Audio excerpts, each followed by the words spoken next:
Welcome to Environmental Law Explored, a podcast series, the podcast of the American Bar Association section of Environment, Energy, and Resources.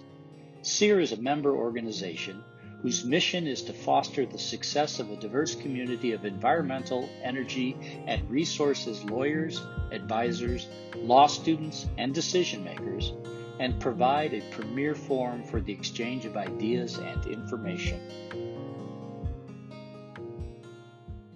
This is the Look Back at 50 Years of EPA, a limited podcast series where we interview practitioners in the development of environmental law and EPA. My name is Phillip Dupré, and I'm a member of the Leadership Development Program of SEER. In this second part of my interview with Quentin Pair, we continue our conversation about environmental justice, and he gives his thoughts on the challenges facing EPA and how the agency should consider moving forward. So one thing I'm curious is, you got involved in environmental justice in, I guess, the mid to late 90s after the order went into effect, but obviously started Superfund work in the early 1980s. And I was curious whether or not, once you started to do environmental justice work, you could look back on your time prosecuting Superfund cases and sort of saw an overlay of environmental justice issues that you hadn't noticed before, either in terms of what got referred by EPA or where these communities are that you were litigating cases. Just sort of curious if that impacted how you looked at your Superfund litigation. Absolutely. You could see that, first of all, when I went through my litany right now, that these dangerous wastes always seem to wind up in communities of color and communities of the poor. So that's one thread. Most of these in the South. And there's usually a direct connection between slavery and civil rights. In fact, environmental justice is said to have come out of the civil rights movement. And then when you see how these, like I said, with the example of the Superfund, the study done by National Law Journal, the execution and cleanup of these states, it seemed always that the white and affluent communities would get good cleanups and stiff fines, but not so much with communities of color. Why is that? There's a direct racial component to this that just gets stronger and stronger the more you see the evidence. And it's reflected in, all of this stuff is connected. Diversity, okay? When I was in the Department of Justice, when I came to ES, there were 20 lawyers, and we had 4 African Americans. 10 years later, when we have more than 100 lawyers and all, we still only had about 4 African Americans. And I go into the front office and tell them and say, hey, what do you have against black people? Which was overly dramatic, And my management was pretty good about that. But diversity was a big issue. But it was one of the reasons that we created the Department of Justice Black Lawyers Association, which I was the founding chair, and went to the Attorney General. And that's a whole nother discussion for us. And EPA, was known as the plantation by people of color because you couldn't find people of color any kind of decision-making authority or in any numbers. So this reflects on how decisions were made, what communities got funding, what areas got cleaned up. So all of this stuff is related. And it got to the point when I came back from my time at EPA, and I've had 2 details at EPA, first in the Office of Environmental Justice, and then I was asked to come back to the Office of the Administrator and work on EJ and Title VI.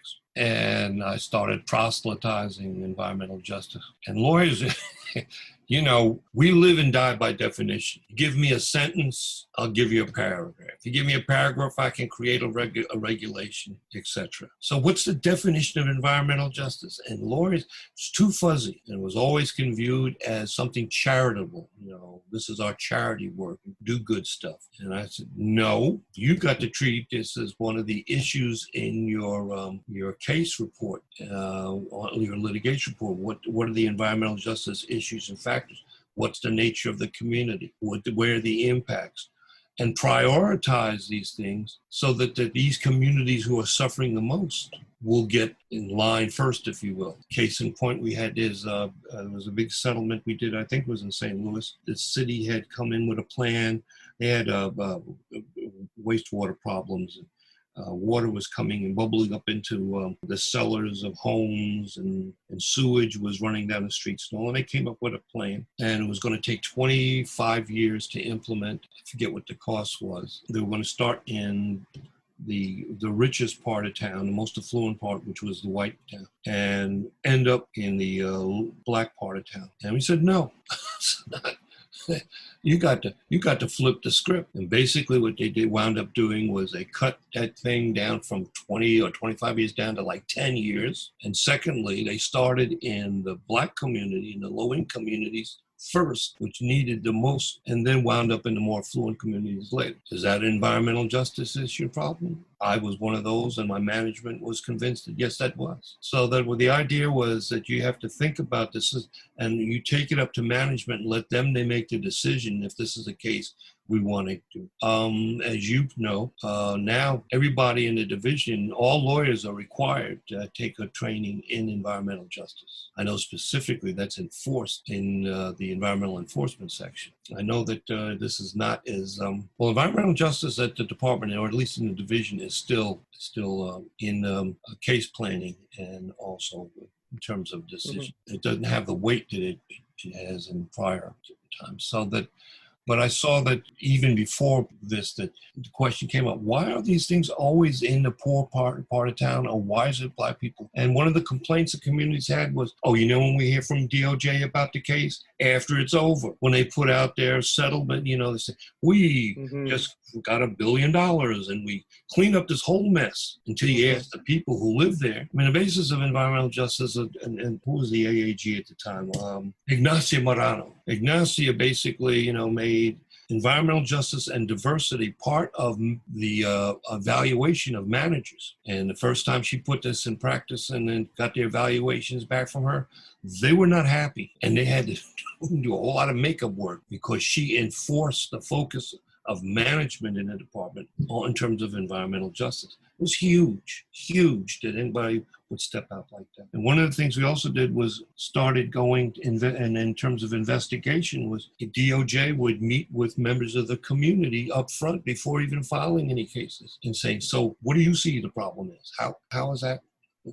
And get their perspective and then their input before the case was even filed. What's interesting is also the U.S. Attorney's Office. It was in the environmental crime section. Two of the attorneys, and senior attorneys, did an article basically which was adopted by the U.S. Attorney's Office, which required environmental justice to be part of case evaluations. Everything from how you investigating, how you brought people into the case, and which was a major step. I mean, that surprised even me that the U.S. Attorney's Office would take that step. So I think the question is, did I recognize, almost immediately, I didn't have the names to put with it all, but the more and more I did the work, I saw the patterns. It was always the same. Poor people and people of color were getting stuck with this stuff. I want to follow up about sort of diversity in the legal profession, and in particular in environmental law.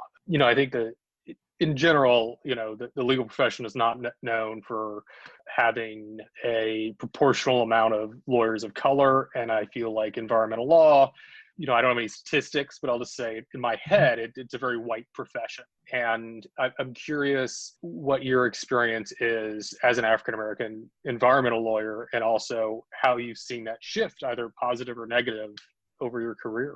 There is a shift. There are more in numbers, for one thing. Not enough, of course, in my judgment. And that gets all tied into access to law schools and financing, et cetera, all kinds of hurdles. But, I tell my class that I've been teaching at Howard for about 16 years now. And my opening day of class, I tell them I have a very open agenda. I am trying to convince 10% of you to go into the environmental bar. And I've got white students, black students, blue students. I've got rainbows in my class, international students. And I said, I don't care what your color is, but if you become committed to this issue, then need you in the leadership of the environmental bar. Particularly, I'm looking for students of color, and I, quite frankly, am looking for black students in particular to get into the leadership position to make a difference. That is slowly happening. when John Cruden, as you know, was the Assistant Attorney General for the Environment Division, and at the same time he was chair of Sears, he appointed myself, Ben Wilson, who was the principal chair. He was the managing attorney for Beveridge and Diamond, and Nicholas Targ, who was a partner in Holland and Knight, to be the co-chairs of the Environment and Diversity section for Sears. And we put out the magazine on the Individual Rights and Responsibilities section, because they were affiliated with us, on the whole magazine on promoting environmental justice. I found in my research that back as early as 1987 or 97, I think it's 87, ABA had voted and published a position on environmental justice, and that the ABA had to take a position supporting it that early. And we were kind of dedicated to educating the bar on environmental justice, and along with it, the need for diversity. It's still a problem about the issue of diversity. It's still a problem with the department, as far as I'm concerned. We made, in the division, when I was there, we made great strides. I know in my section, we have one of the deputy section chief, one of them is African American, and I think we have one assistant section chief for 20 years more than we didn't have anybody of color in those positions. But that has become stagnant, quite frankly. Some of it is because we're not hiring. Right? I say we. The department is not hiring in numbers right now. Yeah.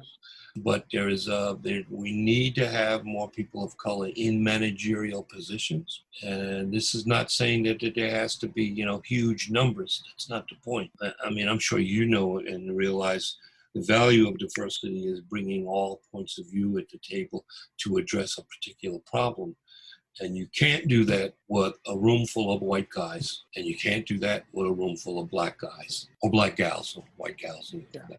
I mean, I've encouraged my students. We have a program. I tried to get at least one Howard University law student into an externship program in the division. And will tell anybody that if you care about the environment, if you care about these issues, there's no greater place as a lawyer, in my judgment, than the Department of Justice.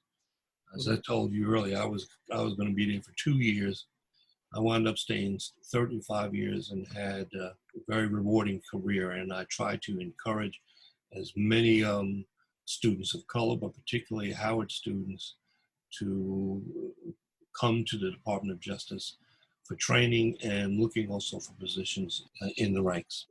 I do want to sort of circle up as we sort of come a little bit towards a close, shifting back to Superfund, because I want to get your thoughts on, as I understood it, and obviously I was not around back then, but, RCRA and CERCLA were these sort of dual schemes where, yes, CERCLA was this sort of temporary measure to deal with all the old hazardous waste. Yes. But RCRA was now in place and would basically mean we don't have any new hazardous waste piles to deal with.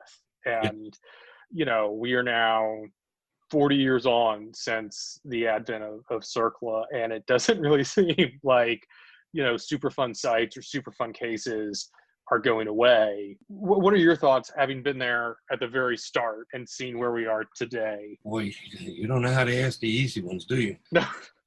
The biggest problem with Superfund in my mind today, well, there are a lot of them. One is we no longer have the fund. Okay, it's not super.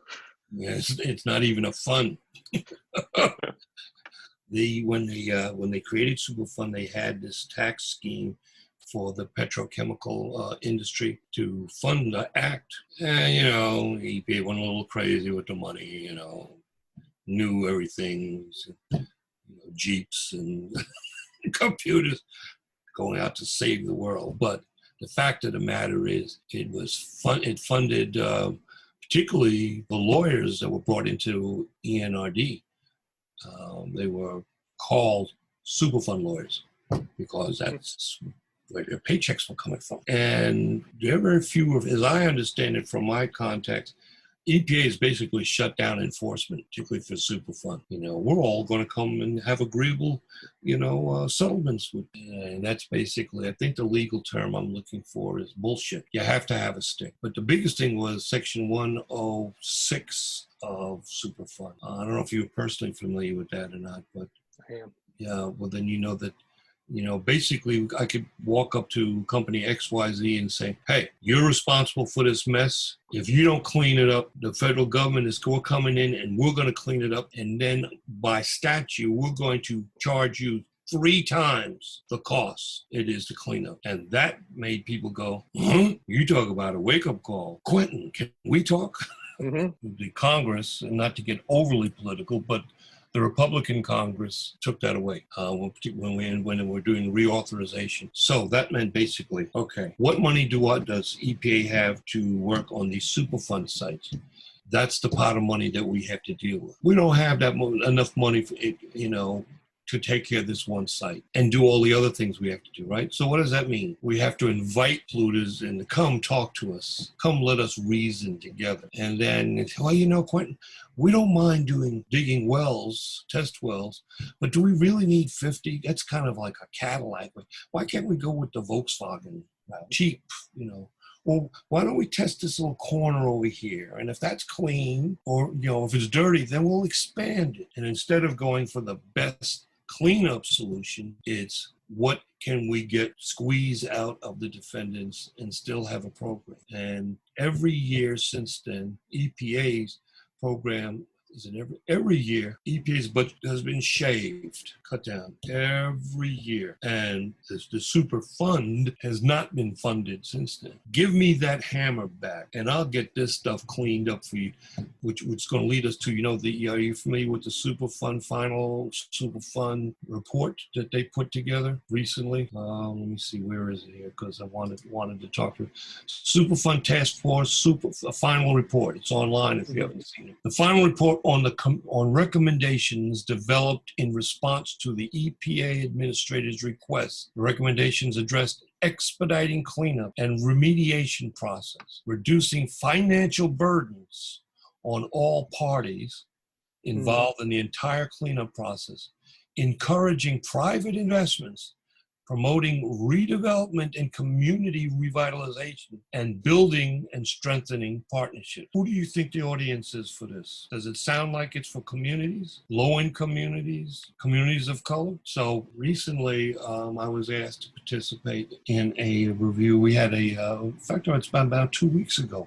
The assistant administrator for, they used to call it OSWA, now they call it Oleolo. I don't know what it is. It's for cleanup. They don't call it, but it's the division that has Superfund. And that Mr. I think Peter Wright and his deputy, somebody Cook. Now they've had, for the last year or so, they had 3 sessions which they invited people to come in and comment on the report. Finally, someone talked about saying, you really should have something from the community point of view in this, which you seem to have forgot to do. And they graciously said, well, yeah, we'll set something up. And so the ABA and 2 other organizations, I can't cite them at the moment, but put together a program and invited people who would have been involved from a community perspective, I guess you'd call it.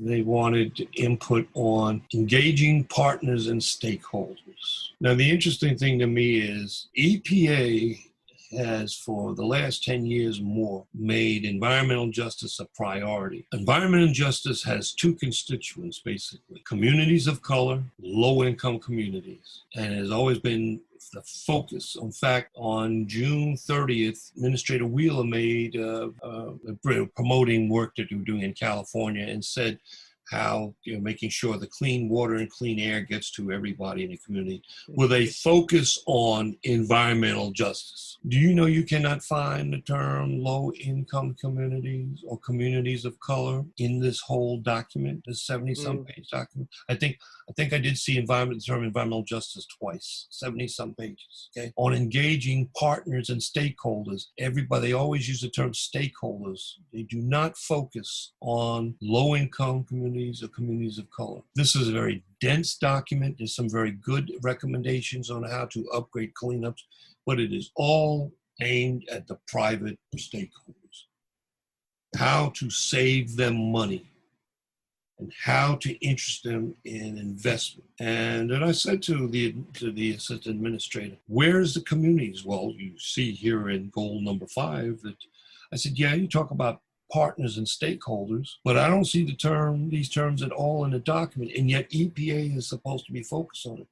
In fact, if you look at the Inspector General's report of July that came out, it basically says that EPA has been bad, has not done well at all in environmental justice, and it needs to improve it. Now, here is one of the biggest, most important programs in EPA, and they have hidden these communities deep in the documents to the point of irrelevance, including the NEJAC. You know about NEJAC, right? National Advisory Council on Environmental Justice. Okay, yeah. National Environmental Justice Council. Damn. And the Office of Environmental Justice, I think, was mentioned once, maybe twice in this document. Also, if you look at the budget, I think from 7/16, the administration's request for budgets will cut down to 0, only because Congress has put money back into the budget for environmental justice as it existed. So I said this to the assistant administrator and his deputy. The least you could do is put a letter out, a memorandum connected with this, so that you could emphasize supposedly what is the focus of EPA in this work. Let's look forward for a minute. EPA turns 50 in December. If you were to help them make priorities going into their next 50 years, what would those priorities be? Where do you think EPA, should be turning its attention now? Turning its attention? Well, if you were asked, what should EPA focus on the next 50 years? What should its priorities be? Well, it's easy for me, and I have a prejudice, as you may have observed by now, and that is their attention and focus should be on environmental justice and diversity, okay, and living up to its commitments. Do what the Inspector General's report has outlined very clearly and succinctly, and they have to do something with. And then now, in terms of Superfund, they need to put out something that is understandable by Joe and Josephine's 6-pack. This is all a dense document with good ideas, but it's meant for technicians and bureaucrats. Environmental justice should be fully funded. They should, as the Inspector General's report says, implement the integration of environmental justice throughout the whole agency. They also should look at their issues of diversity. Clearly, there's not enough. The Office of Environmental Justice has been shrunk, and it should be prominently involved at least at the assistant administrators level. I would, good Lord willing, and the creek don't rise, I would suggest that they promote that office to the level of assistant administrator. I don't know that would happen, quite frankly. That it would require a whole lot of politics. But beyond that, and they're the head of the the Federal Interagency Working Group of Environmental Justice in a leadership role. Executive Order 12898 made EPA the leader of the chair of the Interagency Working Group. People would tell me, oh, well, this is just an executive order. It really doesn't mean anything.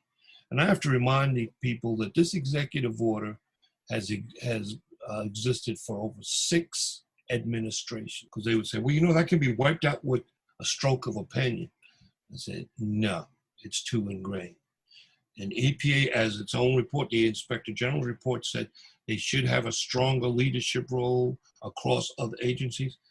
I don't know if you're familiar with when we put together the training for DOJ on environmental justice, and also we coordinated with other agencies for training. But there was a memorandum of understanding that was signed by all of the major agencies and the offices of the White House on environmental justice, which they were responsible for, including things like annually they had to publish what efforts they had done in environmental justice, any changes or any writings on environmental justice, any complaints that they had received from the public, and how they adjust those complaints. A list of commitments which their feet were held to the fire, which up until last year, well, I think the last one, so DOJ has been a leader on this, and I think until 2017, and I think Office of General Accounting Office, they published one in 18. The others have fallen off. Mm-hmm. So obviously we're getting into politics now, mm-hmm. which goes beyond what EPA can do directly, but one of the strongest tools that we had with environmental justice at the department is in the environmental defense section. Because in creating those settlements, you remember the example I gave you about the St. Louis settlement where they were able to shorten the time and focus on that. There are a number of cases that, you remember, I don't know if they still have them. Every month we would publish, it was an environmental justice docket, if you will, which I don't think exists at the moment. But I would see the cases from the defense section where part of the settlement had an environmental justice component, and not just to have, something to be able to say environmental justice component, but you could see in the settlement why it focused. It would be the black part of town has not had a sewer, has a line that worked for the last 25 years.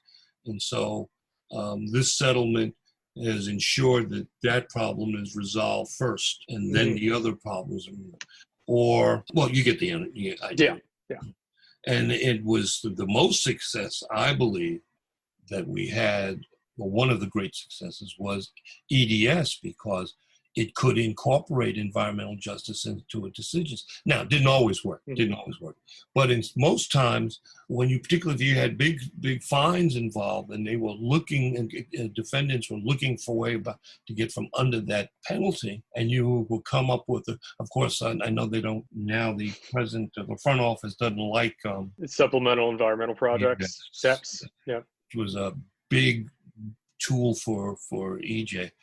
But even without it, your section has a real interest and can encourage defendants to make the kind of improvements in the community, which would be environmental justice solutions, so that it can still be done. But see, this goes to a question of who's in charge. If you had someone like Ignacia, who said, oh, you're going to do this because your ratings are based on it, versus people who don't have that, now they're going to say, we think there's another way to do it. That's why, I think in the coming administration, if there is a change, that we need to look for people who get environmental justice. Environmental justice is not the be-all to end-all, and it doesn't, is not always appropriate. But we'd got to the point of explaining to particularly DOJ line attorneys, environmental justice is a lens that you look through the problem at hand. Now, your supervisors will decide whether or not either the underlying violation is actionable or not, or if it's appropriate, do we have the resources to go after environmental justice remedies. But the fact that we would have the young DOJ attorneys looking through that lens, and I'll tell you, I used to sit there in my little web in the office, and sometimes attorneys would call up and say, Quentin, I'm not sure. I think I've got something that might be an environmental justice issue, but I'm not sure. Do you mind if I come and talk to you about it? And they come and talk to me about it. I said, I don't know why you're here, but you obviously understand. Just put it down on the paper, and don't worry about it. Let the people upstairs decide if you're crazy or not. And I said, by the way, you're not crazy. That's a very good. I had one attorney came, she just walked in and dropped something on a desk. We had no way of enforcing this in a settlement in Boston, and she explained to the defendants what she wanted, and they gave it to her. But so that's a matter of attitude. And do you have people in management behind you that you don't have to worry about, am I going to lose my job, or am I going to get dinged? That makes all the difference. We've seen a lot of protests around the country, Black Lives Matter, all these things. Obviously, a lot of that is focused on police violence. Have you seen anything new in recent years about the more modern civil rights movement and environmental activism, environmental activists of color being involved? What is your take on sort of our current activist climate now? Well, the big stars of the shows right now is Covirus. Okay, that has ripped the scab off it has shown me how extensive environmental injustice is rampant across this country. You look at any of the, you look at the death totals. Cities like in Detroit, 81% are African American. Louisiana, something like 70-some%. You go across the country, it's people of color, whether, maybe it's Hispanics or other people of color. But when you look at these numbers and how many poor people and people of color have been affected by this, all you can say is WTF. For the audience, by the way, that's a legal term. It's just in your face. So, and then in demonstrations, the most heartening thing for me is to see white protesters right up there with black protesters, right up there with Native Americans, go on down the line. I used to be chair of the IWG's Native American Task Force. Always used to frustrate me. Couldn't get more resources to address their health problems in particular. And you realize all of this stuff is related. You call it environmental justice, you call it health disparities. It's all the same thing. We're not treating people fairly. And the mere raw energy behind this, and it is forced. Every day on the media, there are stories and discussion groups about racism, books. I tried to order a book on the collected essays by James Baldwin. It back ordered for 2 months. Yeah. I said, James Baldwin, come on, people. You haven't been interested in him all of a sudden. And I think it's absolutely fabulous that there's this forced education of the public in general to look at this and say, this isn't charity. This isn't being nice to people of color. This is an American problem. You can't think of this in terms of race. This is an American problem that we all have to rectify. We hope you enjoyed today's episode. To learn more about our section, please visit our website at www.americanbar.org/enviro. Please check where you found us for future episodes. Thank you for listening.